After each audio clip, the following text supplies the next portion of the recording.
stress urinary incontinence, and pelvic organ prolapse. Much of my practice deals with these subjects. Stress incontinence, which is defined as leakage of urine with sneezing, coughing, laughing, running, exercising, exertional activities, and pelvic prolapse, also known as pelvic relaxation, which essentially is weakness of the support tissues that allow prolapse of one or more of the pelvic organs into and outside of the vagina. This can involve the bladder, the uterus, small intestine, rectum, all of the above. Since most of my practice is treating these problems after the fact, I thought it would be useful to try to go over some of the risk factors in order to help best prevent the problem from starting in the first place. Because this is a big issue. And it's a mechanical issue, and the vast majority of the time, if it's significant, it will end up resulting in surgery. And it would be wonderful to be able to avoid an operation, be proactive and preemptive, and help prevent the problem from the get-go. Okay, so let's discuss some risk factors. The number one risk factor is pregnancy, labor, and delivery. Clearly, it's rare to see a woman with stress urinary incontinence or significant prolapse who is not given birth to a child unless she has a lot of other factors that result in increased abdominal pressure, such as chronic straining from constipation. So women want to get pregnant, we want to get married, reproduce, have families. What can we do? Well, some people do elective cesarean sections, meaning a cesarean section that does not occur after prolonged labor, but a decision with your gynecologist to have a cesarean from the very beginning. Now, I'm not advocating this at all, but I'm just mentioning this as a possibility. There are certain cultures in the world, some of the more affluent areas, for example, of Brazil, where the elective cesarean section rate is very, very high because this particular subpopulation values preservation of vaginal anatomy, avoiding such problems as stress incontinence and prolapse. Okay, what are some of the other risk factors for stress urinary incontinence? Chronic increase in abdominal pressure is a big risk factor. So I mentioned earlier constipation. So if you can do anything to avoid pushing and struggling with bowel movements, it will be in your great interest. Because if you think about it, if you're pushing and struggling every day, it's really not a whole lot different from being in labor, except that it's a shorter period of time, yet it's chronic. And that can be a huge factor. So whatever it takes to avoid pushing and straining with bowel movements. So healthy diet, lots of whole grains, vegetables, fruits, legumes, exercise, whatever it takes. Other factors, menopause, aging, can't do much about them. Gynecological surgery, including hysterectomy. Obviously, try to avoid surgery if possible. I mentioned any condition that could give rise to increase in abdominal pressure. I specifically mentioned straining with bowel movements and constipation, but there are others. Chronic coughing from smoking. So obviously, smoking is a risk factor. By eliminating smoking, can help prevent the problem from occurring. Asthma, allergies, chronic sneezing.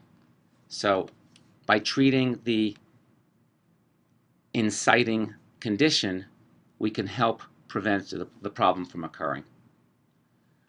Certain occupations have a predilection for stress incontinence and pelvic prolapse. For example, anybody who lifts heavy weights, nurses who transfer patients, for example, women who are weight trainers. Any chronic straining can weaken the pelvic support. Let's take a break for a second and discuss a little bit of anatomy. I am going to use, as a crude example of pelvic anatomy, a box. Open at one end, close at the other. This box is a good representation of the vagina. The vagina essentially is sock-like with a closed end and an open end. It's a tube, if you will. It's got an apex, which is the deep wall. It's got a roof, and it's got a floor. So, a cystocele, a drop bladder, is defined as a weakness of the support tissues between the bladder and the roof, allowing the bladder to descend down into the vagina and, when it's extreme, outside the vagina. In similar fashion, a rectocele is defined as a weakness of the support tissue between the rectum and the floor of the vagina, allowing the rectum to herniate or prolapse into the vagina and, at its extreme, outside the vagina. Similarly, uterine prolapse or cervical prolapse can result when there's weakness of the support to the apical tissues at the apex, the deep area, allowing the uterus and cervix to work their way down through the vaginal tube and sometimes even out. When there's not a uterus present, it is possible for small intestine to work their way down through the apex and out. Now, stress incontinence is really part of this same continuum.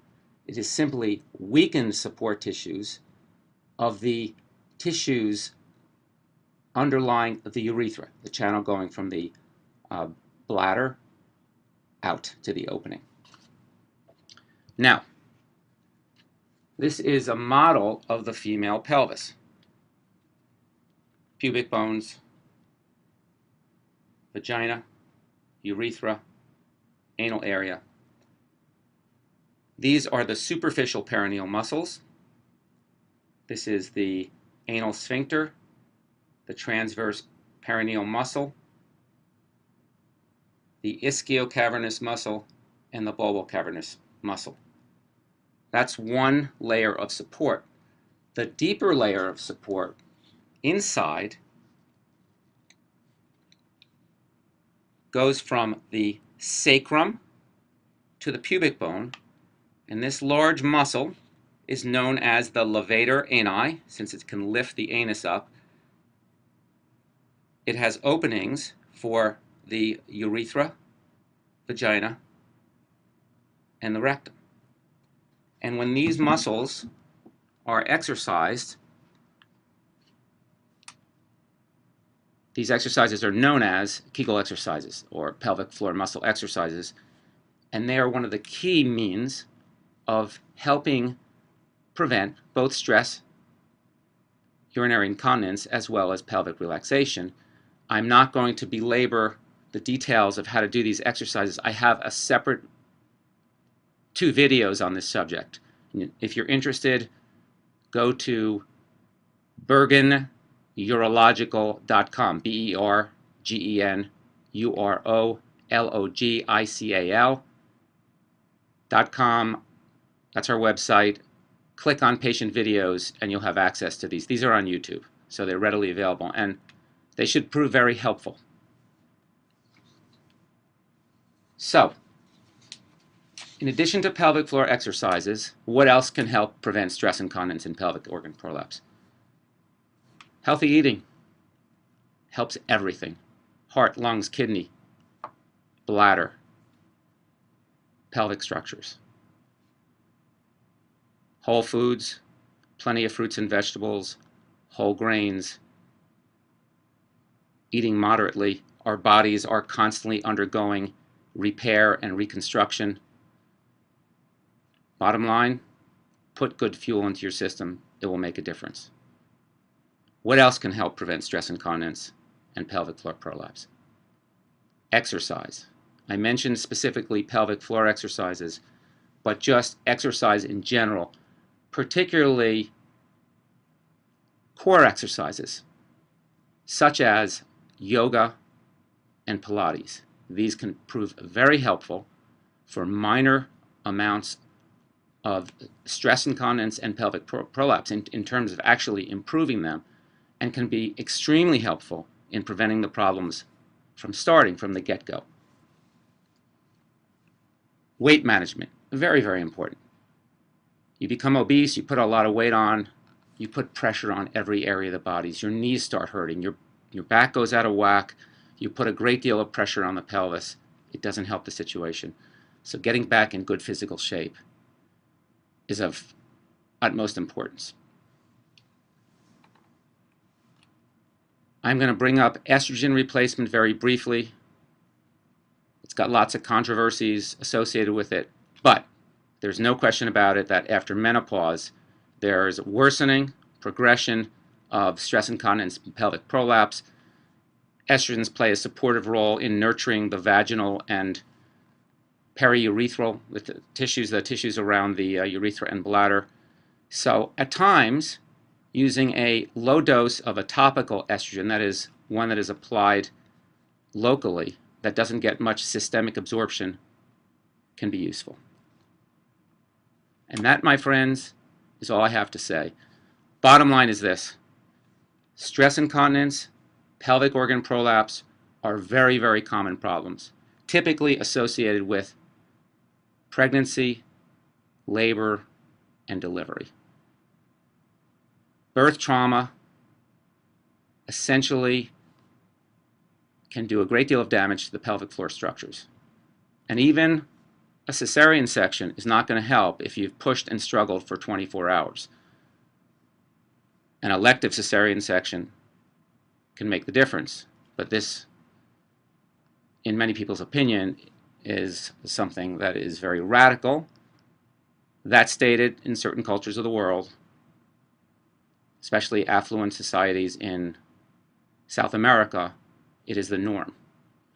I will tell you as well that there are a great deal of women urologists and women gynecologists who do elective sections, and they are in the know, obviously, period. Aside from that, general measures, healthy eating, weight maintenance, avoidance of weight gain, avoidance of constipation, avoidance of chronic increases in abdominal pressure, all can be extremely helpful in preventing stress